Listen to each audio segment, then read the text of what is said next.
কিভাবে আমেরিকার এক স্টেট থেকে আরেক স্টেটে কাঁচা মাছ নিয়ে আসতে পারবেন, নিউ ইয়র্ক থেকে আমাদের আসতে কি কি ঝামেলা ফেস করতে হয়েছে, কিভাবে কি হলো, সবকিছুই নিয়ে থাকছে আজকের এই ব্লগটি। আসসালামু আলাইকুম, কেমন আছেন সবাই? আপনাদেরকে আরেকটি নতুন ব্লগে স্বাগত জানাই। এদিন ছিল আমাদের নিউ ইয়র্কের চতুর্থ দিন, আর আজকে আমরা চলে যাই। এখন বাজে সকাল 10:40। আমরা হোটেলের 3rd ফ্লোরে 403, 404 এই দুটো রুমেই ছিলাম। আর আজ সকাল 11টা বাজে আমাদের চেক আউট করতে হবে, দেরি করলে আবার জরিমানা গুনতে হবে। তাই কিছুক্ষণ আগে বের হয়ে আমাদের সব লাগেজ ব্যাগপাতি তাদের কাছে রেখে আমরা এখন চলে যাব জ্যাকসন হাইটে। কারণ এর আগের দিনে আমরা কথা বলে রেখেছি এক দোকানে, যেখান থেকে আমরা কিছু বাংলাদেশি মাছ নিয়ে আসব সিয়াটলে। তো প্রথমেই চলে যাব জ্যাকসন হাইট। আর যেহেতু এখন সকাল, এখনো অবধি কোনো নাস্তা করা হয়নি, শুধু ইনাইকে খাইয়ে নিয়েছি।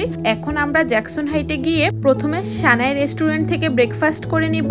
তারপর এর একটু সামনেই রয়েছে মান্নান গ্রোসারি স্টোর, যেখান থেকে আমি আগের দিন রাতে কথা বলে এসেছি। ওনারা বলেছে আমরা চাইলে ওনাদের সাথে কথা বলে ডেলিভারি আনতে পারবো সিয়াটলে। এ কারণে যাওয়া, যদি আমাদের সঙ্গে নিয়ে আসতে পারি, না হয় ওনাদেরকে অর্ডার দিয়ে যাব। আর সেই দোকানে যাওয়ার আগে এখান থেকে বেশ কিছু খাবার নিয়ে নিয়েছি। আপনাদেরকে বলে রাখি, ফ্লাইটে কিন্তু আপনারা যে কোনো ধরনের খাবারই আনতে পারবেন, যদি কোনো লিকুইড খাবার না থাকে। যেমন আমরা এখান থেকে সিঙ্গারা, সমুচা, বাটার বন অনেক কিছু নিয়ে এসে ফ্লাইটে খাওয়ার জন্য। কারণ নিউ ইয়র্ক থেকে আমাদের এখানে ফ্লাইট প্রায় 5 ঘন্টার উপরে ছিল, এজন্য আমরা বেশ কিছু খাবার নিয়ে এসেছি। তারপর সেখান থেকে মান্নান গ্রোসারি স্টোরে গিয়ে বেশ কিছু মাছ নিয়ে এসেছি। যেমন আমি নিয়ে এসেছি রুই মাছ, কিছু ছোট মাছ, আমার ফ্রেন্ডও নিয়ে এসেছে। আর মাছগুলোকে তারা প্রথমে একটি গার্বেজ ব্যাগের ভিতরে র্যাপ করে নিয়ে এরপর এরকম একটি কার্টুনে দিয়ে দিয়েছে। এতে কোনো ধরনের কোনো সমস্যা হয়নি। আমি 5 ঘন্টা ফ্লাইট শেষে যখন বাসায় এসে খুলেছি, মাছগুলো একটু একটু মেল্ট হয়েছে বরফটা, কিন্তু কোনো ধরনের কোনো কিছু হয়নি, মাছ নষ্ট হয়নি বা বরফও গলে যায়নি। তারপর আমি সেই ব্যাগটিকে, মানে কার্টুনের বক্সটাকে লাগেজে ভরে নিয়ে এসেছি। যদিও আপনারা চাইলে যে কোনো ব্যাগের ভিতরে ভালোভাবে প্যাকেট করে নিয়ে আসতে পারেন। আর আমি প্রথমেই ভেবেছি আমরা বেশি মাছ নিব না, সামান্য কিছু মাছ নিব, আর যে বক্সটা করে নিব ওইটা হয়তো আমাদের লাগেজে ধরে যাবে। এ কারণে লাগেজটি বড় হওয়ার কারণে আমি আরো কিছু জামা কাপড় নিয়েছি। কিন্তু পরে আসার পরে দেখতে পেলাম যে বক্সটি করেছে সেটা পুরো লাগেজ থেকে কিছুটা বড়। অনেক জাপটাজাপটি করে লাগেজটা আটকিয়ে নিয়ে আবার যেগুলি অপ্রয়োজনীয় সেগুলি রেখে আমাদের চলে আসতে হয়েছে। কারণ এরই মধ্যে আমাদের ফ্লাইটের সময় হয়ে গেছে।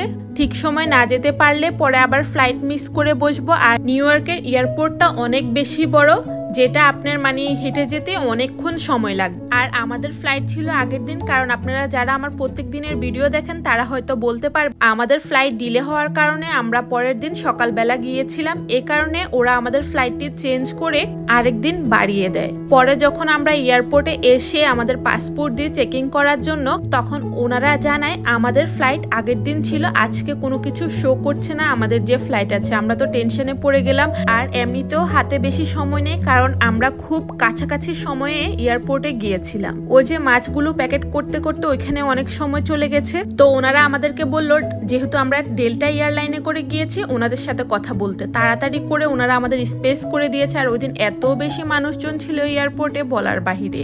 ওনারা আমাদেরকে বের করে ডেল্টা এয়ারলাইনের এখানে পাঠিয়ে দিয়েছে। তারপর আমরা কথা বলে টিকিটটা ঠিক করে নিয়ে তাড়াতাড়ি করে হেঁটে গেটের সামনে হাজির হলাম। গেটের সামনে আসতে আমাদের প্রায় আধা ঘন্টা সময় লেগেছে। তাহলে বুঝুন কত বড় এয়ারপোর্ট যে আধা ঘন্টা হেঁটে তারপর আমাদের গেটে আসতে হয়েছে, তাও আবার ডোমেস্টিক ফ্লাইটের ক্ষেত্রে।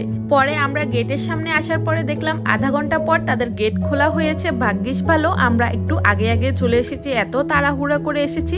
তারপর একটু বসে জিরিয়ে রেস্ট করে নিয়েছি।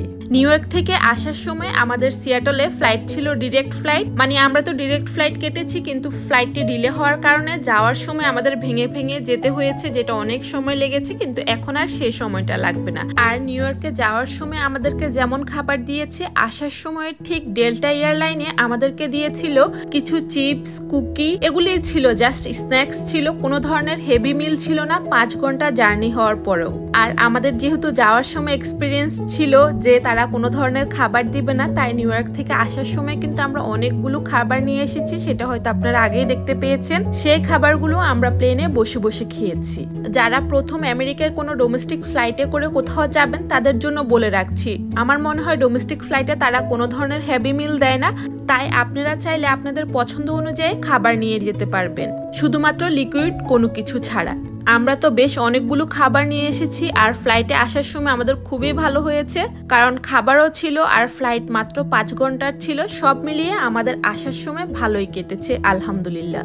আর আমাদের ফ্লাইট নিউ ইয়র্ক থেকে ছিল বিকেল 4:30টায়, আর আমরা সিয়াটলে এসে পৌঁছাবো প্রায় ওই ধরুন 7:30 কি 8টা, আমার শিওর মনে নেই, কারণ কয়েকদিন আগের ভিডিও তো এই কারণে আমার মনে নেই। আর দেখুন প্লেনটা যখন আস্তে আস্তে উপরের দিকে উঠছে কি সুন্দর লাগছে না, সবকিছু পিঁপড়ের মতো লাগছে। আর এই দৃশ্যটা দেখতে আমার এত বেশি ভালো লাগে, কেন জানি মানে এত ভালো লাগে দেখতে আমার সব সময়। আর যখনই দেখবেন প্লেনটা এমন আস্তে আস্তে করে কাত হয়ে যায় তখন মাথার মধ্যে যেন একটা চক্কর দেয়, আমি তো তখন তাকিয়ে থাকতে পারি না, চোখটা বন্ধ করে এক কাত হয়ে শুয়ে থাকি। যাওয়ার সময় দেখলাম কি প্লেনটা উপরে উঠছে না, যেমন আমরা দেখি কি প্লেন থাকে মেঘের উপরে, নিচে শুধু মেঘ ভাসতে থাকে, কিন্তু যাওয়ার সময় দেখলাম কি মানে যতক্ষণে ট্রাভেল করেছি 5 ঘন্টার ফ্লাইট, সব সময় দেখলাম নিচে তাকালে কিছু না কিছু দেখা যায়, ছোট পিঁপড়ের মতো কিন্তু দেখা যাচ্ছে, মেঘ আর দেখা যাচ্ছে না, মানে বাড়ি ঘরগুলো কিন্তু সুন্দরভাবে দেখা যাচ্ছে। এই তো কথা বলতে বলতে আমরা সিয়াটলে চলে এসেছি, এখন ব্যাগ নেওয়ার পালা, এই জন্য অপেক্ষা করছিলাম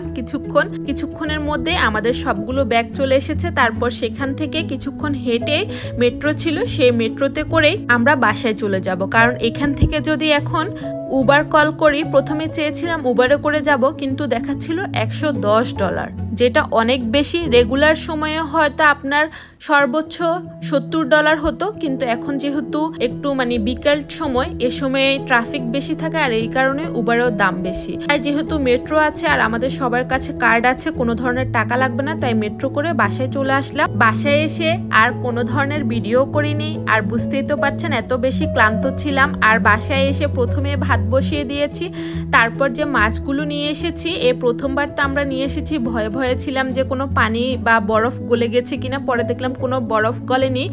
এখন মাছগুলোকে সুন্দর করে গুছিয়ে রাখতে হবে, আবার রাতের খাবার খেয়েও ঘুমিয়ে পড়তে হবে, কারণ কালকে থেকে সবার কাজ শুরু হয়ে যাবে। তাহলে ভিডিওটি এখানেই রাখছি, সবাই ভালো থাকবেন, সুস্থ থাকবেন, আমাদের জন্য দোয়া করবেন। আর কিভাবে মাছ আনতে পারবেন এ নিয়ে যদি কোনো প্রশ্ন থাকে তাহলেও আমাকে তা জানাতে পারেন কমেন্টসের মাধ্যমে।